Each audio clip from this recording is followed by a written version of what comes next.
Panas tu hari ni. Aduh. Baik aku cek motor gue ini. Esok nak keluar. Saya cun lagi. Cantik. Okey, lantai okey. Tambah minyak nanti cun lah ni. Okey, black cantik lagi. Dis pun cantik lagi. Okey, black depan pun cantik lagi. Okey, tak ada leaking. Lampu pun okey. Signal semua menyala.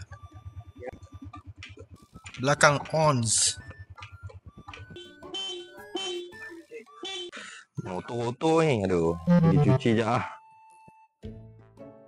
Baik. Ya tak? Buat apa dekat luar tu, masuk dalam lah. Tengah tengok motor lagi tu. Esok nak keluar, senang. Tak payah rushing-rushing lah kita keluar.